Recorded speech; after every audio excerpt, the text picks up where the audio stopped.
ഇത് എപ്പോഴാണ് ഈ സംഭവം ഉണ്ടാകുന്നത്? സംഭവിച്ചിട്ട് കുറച്ച് നാളായി. ഒരു 3-4 മാസത്തിന് മേലേക്ക് ആയിട്ടുണ്ട്. ഒരിക്കൽ മാത്രമേ ഇങ്ങനെ ഒരു മിസ്ബിഹേവിയർ ഉണ്ടായിട്ടുള്ളൂ, അതോ ഇത് തുടർച്ചയായിട്ട് ഈ സംഭവങ്ങൾ ഉണ്ടായിട്ടുണ്ടോ? ആദ്യമൊക്കെ തുടർച്ചയായി തന്നെ ഉണ്ടായിട്ടുണ്ട്. പിന്നെ ഇയാൾക്കെതിരെ പല പല ആരോപണങ്ങൾ ഉണ്ടാകുന്ന സമയത്ത് അയാൾ പിന്നീട് കോണ്ടാക്ട്സ് കുറച്ചിട്ടുമുണ്ട്. പിന്നെ ഇന്ന് രാവിലെ ഉൾപ്പെടെ എനിക്ക് കോൾ ചെയ്തിട്ടുണ്ട്. കാരണം അയാൾ പേടിക്കുന്നു ഭയക്കുന്നു എനിക്ക് തോന്നിയിട്ടുണ്ട്. കാരണം ഇത് പുറത്ത് പറയുമ്പോൾ ഇങ്ങനെയുള്ള അയാൾക്ക് ചിലതര വൈകൃതങ്ങളാണ്. അയാളുടെ അടുത്ത് പബ്ലിക്കായിട്ടാണ്, മീൻസ് ഒരു സോഷ്യൽ മീഡിയ പ്ലാറ്റ്ഫോമിൽ വന്നിട്ടാണ് ഡിസപ്പയറിങ് മെസ്സേജ് ആണ്. അതെനിക്ക് സ്ക്രീൻഷോട്ട് പോലും എടുക്കാൻ പറ്റില്ല. ഇന്നലെ ആ യുവനടി വെളിപ്പെടുത്തിയതുപോലെ തന്നെ ഇയാള് അയക്കുന്ന മെസ്സേജ് സ്ക്രീൻഷോട്ട് പോലും എടുക്കാൻ പറ്റാത്ത രീതിക്കുള്ള മെസ്സേജുകളാണ് അയക്കുന്നത്. അപ്പോൾ അയാൾ എൻ്റെ അടുത്ത് ചോദിച്ചത് നിന്നെയൊക്കെ എനിക്ക് അയാൾക്കുള്ള വൈകൃതം എന്ന് പറഞ്ഞ് നിന്നെ എനിക്ക് റേപ്പ് ചെയ്യണം എന്നാണ് അയാൾ എൻ്റെ അടുത്ത് പറഞ്ഞത്. അത് ഇവിടെയല്ല, നമുക്ക് കേരളത്തിന് വെളിയിലുള്ള ഏതെങ്കിലും ഹോട്ടലുകളിൽ ബാംഗ്ലൂരോ ഹൈദരാബാദോ ആണ് അയാൾ സജക്ഷൻ ചെയ്ത 2 ഹോട്ടലുകൾ. അവിടെ നമുക്ക് പോകാം. ഇവിടേക്ക് ഇങ്ങനെ ഇതായാൽ ആളുകൾ കാണും. ഒന്നാമത് ഞാനും ഇങ്ങനെയൊക്കെ നിൽക്കുന്ന ആളാണ് എന്നൊക്കെ പറഞ്ഞാണ് എൻ്റെ അടുത്ത് സംസാരിച്ചത്. നിങ്ങളപ്പോ എന്ത് മറുപടിയാ പറഞ്ഞത് ഈ രീതിയിൽ സംസാരിച്ചപ്പോൾ ഞാൻ മറുപടി ഒന്നും പറഞ്ഞിട്ടില്ല. മാത്രമേ വേണ്ടിയിട്ടുള്ളൂ. കാരണം വെച്ചാൽ നമുക്കറിയാം, എനിക്ക് ഇങ്ങനെ ഒരു പബ്ലിക് പ്ലാറ്റ്ഫോമിൽ നിൽക്കുന്ന വ്യക്തിയാണ്. മാത്രമല്ല സമൂഹത്തിൽ ഒരു MLA ആണ്. അപ്പോൾ ഇയാളുടെ അടുത്ത് ഏത് രീതിയാണ് പ്രതികരിക്കണ്ടേ എന്നുള്ളൊരു കൺഫ്യൂഷൻ എനിക്ക് ആ സമയത്ത് ഉണ്ടായിരുന്നു. പ്രതികരിച്ചാൽ ചിലപ്പോൾ എന്തായിരിക്കും അവസ്ഥയെന്നും ഞാൻ ഭയന്നിരുന്നു. കാരണം ഇനി ഉണ്ടാവുന്ന ഭവിഷ്യത്തുകൾ ഇപ്പം അറിയാമല്ലോ. ഒരാൾ പ്രതികരിക്കുമ്പോൾ അയാൾക്ക് നേരിടേണ്ടി വരുന്ന പ്രശ്നങ്ങൾ സമൂഹത്തിൽ നിന്നും മാത്രമല്ല സൈബർ ഇടങ്ങളിൽ അറ്റാക്കും ഇയാളുടെ കൂട്ടാളിയിൽ നിന്നൊക്കെ വല്ല പ്രശ്നങ്ങളും നേരിടാൻ സാധ്യതയുണ്ട് ഇതിനെപ്പറ്റി ഒരു സൂചന ലഭിച്ചിട്ടായിരുന്നു ഞാൻ നേരത്തെ ഒരാഴ്ച മുമ്പ് നിങ്ങളെ വിളിച്ചത്. ഞാൻ നിങ്ങളെ വിളിച്ച കാര്യം ഉടൻ തന്നെ രാഹുൽ മാങ്കൂട്ടത്തിലും അദ്ദേഹത്തിന്റെ വിശ്വസ്തരും അറിഞ്ഞു. ഉടൻ തന്നെ എന്നെ ഫോണിൽ ബന്ധപ്പെട്ടു. തേജോവധം ചെയ്യാനുള്ള ശ്രമമാണ് നടക്കുന്നത് എന്നാണ് എനിക്ക് നൽകിയ മറുപടി. അപ്പോൾ ഞാനായിട്ടത് പറയുന്നില്ല, നിങ്ങളായിട്ട് അതുമായി രംഗത്ത് വരട്ടെ എന്നോർത്താണ് ഞാനൊന്ന് സംസാരിക്കാതിരുന്നത്. പിന്നീട് എനിക്ക് ആ സമയത്ത് ഉൾപ്പെടെ എനിക്ക് ഭയമായിരുന്നു. കാരണം ഇത് പ്രതികരിച്ചു കഴിഞ്ഞാൽ അതിന്റെ ആഫ്റ്റർ എഫക്ട് എന്താണെന്ന് നമുക്ക് അറിയത്തില്ല. കാരണം അയാൾ ഒരു സമൂഹത്തിന് മുഖ്യധാരയിൽ നിന്ന് രാഷ്ട്രീയ പ്രവർത്തനം നടത്തുന്ന ഒരു വ്യക്തിയാണ്. അയാൾ ഇങ്ങനെ ഒരു ആരോപണ വിധേയമാകുമ്പോൾ അയാൾ തിരിച്ച് നമ്മളെ ഏത് തരത്തിലാണ് ആക്രമിക്കാൻ പോകുന്നത്, അല്ല അയാളുടെ കൂട്ടാളികൾ ഏത് തരത്തിലാണ് നമ്മൾ സൈബർ ഇടങ്ങളിൽ ആക്രമിക്കാൻ പോകുന്നത്, നമുക്ക് മീൻസ് കൺഫ്യൂസ്ഡ് ആയി നിൽക്കുന്ന സ്റ്റേജാണത്.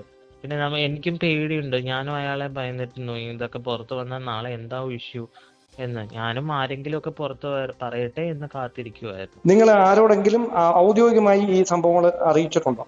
പാർട്ടി ഏതെങ്കിലും നിങ്ങൾ ഉൾപ്പെട്ട് നിൽക്കുന്ന, ഞാൻ മനസ്സിലാക്കുന്ന നിങ്ങളൊരു രാഷ്ട്രീയ പാർട്ടിയുടെ സംഘടനയുമായി, ട്രാൻസ്ജെൻഡർ സംഘടനയുമായി ബന്ധപ്പെട്ടാണ് നിൽക്കുന്നതെന്നാണ് ഞാൻ മനസ്സിലാക്കുന്നത്. അങ്ങനെ പാർട്ടിയെ ഔദ്യോഗികമായി അറിയിച്ചിട്ടുണ്ടോ ഈ കാര്യം? ഞാൻ നിലവിൽ ഇത് പാലക്കാട് BJPയുടെ ജില്ലാ അധ്യക്ഷനെ ചേട്ടൻ്റെ അടുത്ത് ഇങ്ങനെ സൂചിപ്പിച്ചിട്ടുണ്ടായിരുന്നു. ഇത്തരം കാര്യങ്ങൾ എനിക്ക് രാഹുലിന്റെ ഭാഗത്തുനിന്ന് ഉണ്ടായിട്ടുണ്ട് എന്നുള്ള കാര്യങ്ങളൊക്കെ ഞാൻ സൂചിപ്പിച്ചിട്ടുണ്ടായിരുന്നു. തെളിവുകളടക്കം അദ്ദേഹത്തിന് കൈമാറിയിട്ടുണ്ട് അല്ലേ? തെളിവുകൾ ഇവൻ നശിപ്പിക്കുകയാണ് ചെയ്തത്. തെളിവുകളൊന്നും തന്നെ ഇല്ല. ഇന്ന് രാവിലെ വിളിച്ചതിന്റെ സ്ക്രീൻഷോട്ടുകളുണ്ട്. ഇന്ന് രാവിലെ എന്നെ കുറെ പ്രാവശ്യം കോൾ ചെയ്തതിന്റെ സ്ക്രീൻഷോട്ടും അത് എനിക്ക് തോന്നുന്നു ഇവൻ ഇന്ന് ഞാൻ പുറത്ത് വിടും, ഞാൻ പുറത്ത് പറയും എന്നുള്ള ഭയന്നിട്ടായിരിക്കും ഇന്ന് എന്നെ വിളിച്ചേക്കണത്. അതും എൻ്റെ കയ്യിലുണ്ട്. മാത്രമല്ല ഇത് മുന്നേ അയച്ച ഡിയർ എന്നൊക്കെ പറഞ്ഞ ഹായ് ഹോയ് മെസ്സേജസ് മാത്രമേ ഉള്ളൂ. ഓക്കെ ശരി. അപ്പൊ നിങ്ങൾ എന്താണ് തുടർ നടപടി? നിങ്ങൾ ഇതിൽ എന്തെങ്കിലും രേഖാമൂലം പരാതി നൽകുമോ? ഇല്ല, ഇത് സമൂഹം അറിയണമല്ലോ. കാരണം ഇയാളുടെ ലൈംഗിക വൈകൃതങ്ങളൊക്കെ സമൂഹം അറിയേണ്ടതായിട്ടുണ്ട്. ഒരു സമൂഹത്തിലൊരു MLA പറയാണ്, ഒരു സുപ്രഭാതത്തിൽ പരിചയപ്പെട്ട് കണ്ട് സംസാരിച്ച ഒരു വ്യക്തിയുടെ അടുത്ത് റേപ്പ് ചെയ്യണമെന്ന് പറഞ്ഞാൽ തന്നെ ഒന്ന് ആലോചിച്ച് നോക്കി. നിങ്ങൾ ഇത് എവിടെ വെച്ചാണ് രാഹുൽ മാങ്കൂട്ടത്തിനെ പരിചയപ്പെട്ടത്? രാഹുൽ മാങ്കൂട്ടത്തിൽ ആദ്യമായിട്ട് ഞാൻ കാണുന്നത് തൃക്കാക്കര ബൈ ഇലക്ഷൻ നടക്കുന്ന സമയത്താണ്. ഒരു ഡിബേറ്റിലാണ് ഞാൻ ആദ്യമായിട്ട് കാണുന്നത്. അയാൾ അന്ന് തന്നെ ആ ഇടയ്ക്ക് തന്നെ എനിക്ക് മെസ്സേജ് അയക്കാൻ തുടങ്ങി. അങ്ങനെ സൗഹൃദമായിരുന്നു. അത് പിന്നീട് ഈ രീതിയിലെ വൈകൃത സംഭാഷണത്തിലേക്ക് അയാൾ തന്നെ മാറ്റിയെടുക്കുകയായിരുന്നു. പെട്ടെന്ന് തന്നെ മാറ്റിയെടുത്തു. മെസ്സേജ് അയക്കാൻ തുടങ്ങി, പെട്ടെന്ന് തന്നെ ഞങ്ങൾ മാറ്റിയെടുത്തു. അതെ. ഓക്കെ. അപ്പൊ നിങ്ങൾ ആ സമയത്തൊന്നും പരാതിപ്പെടാൻ തയ്യാറായിരുന്നില്ല അല്ലേ? ഇല്ല, കാരണം നമ്മൾ അറിയാലോ ഇയാളെ സമൂഹത്തിൽ ഇങ്ങനെ നിൽക്കുന്ന ഒരു വ്യക്തിയുടെ അടുത്ത് സംസാരിച്ചാൽ എന്തായോ അവസ്ഥ എന്നുള്ള ഭവിഷ്യത്തുകൾ എനിക്ക് ആഫ്റ്റർ എഫക്ട് എന്താണെന്ന് എനിക്ക് അറിയത്തുണ്ടായിരുന്നില്ല. അതുകൊണ്ടാണ് ഞാൻ പ്രതികരിക്കാതിരുന്നത്. പക്ഷെ ഇത് സമൂഹം അറിയണം. കാരണം ഇങ്ങനെയും വൈകൃതങ്ങൾ ഒരാളൊന്ന് ആലോചിച്ച് നോക്ക്. സാധാരണ ഒന്നുമല്ല, റേപ്പ് ചെയ്യണം എന്നാണ്. അയാൾ റേപ്പിസ്റ്റ് ആണെന്ന് എനിക്ക് തോന്നുന്നു. റേപ്പ് ചെയ്യണ പോലെ നിന്നെ ആ രീതിയിൽ ഉപയോഗിക്കണം എന്നാണ് എന്നോട് പറഞ്ഞത്. അത് പറയുകയായിരുന്നു, മെസ്സേജ് അയക്കുകയല്ല, പറയുകയായിരുന്നു അല്ലെ? മെസ്സേജ് അയച്ചത് അത് വോയിസ് മെസ്സേജ് ആണ്. പക്ഷെ അത് ഡിസപ്പയറിംഗ് മെസ്സേജ് ആയതുകൊണ്ട് അത് അപ്പൊ തന്നെ നമ്മളത് കേട്ട് കഴിയുമ്പോൾ തന്നെ ഓട്ടോമാറ്റിക്കലി ഡിലീറ്റ് ആവും. അതാണ് ടെലഗ്രാമിന്റെ ഒരു പോളിസി. ശരി ശരി. അപ്പൊ എന്തായാലും ധൈര്യമായിട്ട് മുമ്പോട്ട് പോകാൻ ഞങ്ങളൊക്കെ കൂടെ ഉണ്ട് കേട്ടോ. Thank you so much. Okay. കേരളത്തിന്റെ മാധ്യമപ്രവർത്തനം അങ്ങനെ തന്നെ പറയുകയാണ്, ഞാൻ രാജിവെച്ചു എന്ന്. അങ്ങനെയാണെങ്കിൽ എപ്പോ വെച്ചു, ആർക്കാണ് ഈ രാജിക്കത്ത് കൊടുത്തതെന്ന് പറഞ്ഞു കഴിഞ്ഞാൽ ബാക്കി ഞാൻ പറയാം. അപ്പൊ ഞാനെന്ത് പറയട്ടെ, എന്റെ തീരുമാനം പറയാൻ വേണ്ടിട്ടല്ലേ വിളിച്ചത്. അല്ല, ഞാൻ പറയാനുള്ളത് പറയുന്നതിന് അദ്ദേഹത്തിനുണ്ട് എന്ന് വ്യക്തമാകുന്ന തെളിവുകളാണ് ഇപ്പോൾ അവന്തിക തുറന്നു പറയുന്നത്. ടെലഗ്രാം ആണ് ഇത്തരം സംഭാഷണങ്ങൾക്ക് MLA ഉപയോഗിക്കുന്നത് എന്നത് വളരെ വ്യക്തമായിരുന്നു. നേരത്തെ പുറത്തു വന്ന തെളിവുകളിലും ടെലഗ്രാമിലേക്ക് വരാൻ ആവശ്യപ്പെടുന്നത് നമ്മൾ കണ്ടതാണ്. ഇപ്പോഴും പറയുന്നു ഡിസപ്പിയർ ആകുന്ന തരത്തിലാണ് മെസ്സേജ് അയക്കുക. വോയിസ് മെസ്സേജുകളും അങ്ങനെ തന്നെയാണ് വരുന്നത്. അതുകൊണ്ട് തന്നെ അക്കാര്യങ്ങൾ ശേഖരിക്കാൻ കഴിഞ്ഞിട്ടില്ല. പക്ഷേ കൃത്യമായും ആ തുറന്നു പറച്ചിൽ അവന്തികയുടെ ഭാഗത്തു നിന്നും ഉണ്ടാവുകയാണ്.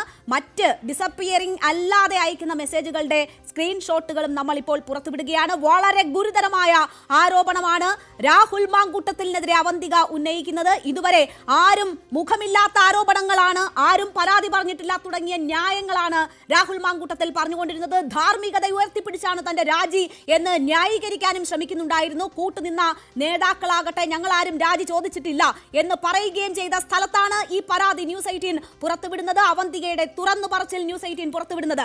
ഡാൻ കുര്യൻ അവന്തികയോട് സംസാരിച്ച ഡാൻ കുര്യൻ നമുക്കൊപ്പം വിശദാംശങ്ങളുമായി ചേരുകയാണ്. ഡാൻ, എവിടെ പരാതി, എവിടെ പരാതി? ഹൂ കെയേഴ്സ് എന്നായിരുന്നു കഴിഞ്ഞ തവണയെങ്കിൽ ഇന്നത്തേത് എവിടെ പരാതി എന്നുള്ള ആവർത്തിച്ചുള്ള ചോദ്യമാണ്. അതിനുള്ള മറുപടിയാണോ അവന്തികയുടെ ഈ തുറന്നു പറച്ചിൽ? കഴിഞ്ഞ ഏതാനും മാസങ്ങൾക്ക് മുമ്പാണ് തനിക്കിങ്ങനെ ദുരനുഭവം നേരിടേണ്ടി വന്നത് എന്ന് തുറന്നു പറഞ്ഞുകൊണ്ടാണ് അവന്തിക നമ്മളോട് അവന്തികയ്ക്ക് നേരിട്ട ആ ദുരനുഭവം പങ്കുവച്ചിരിക്കുന്നത്.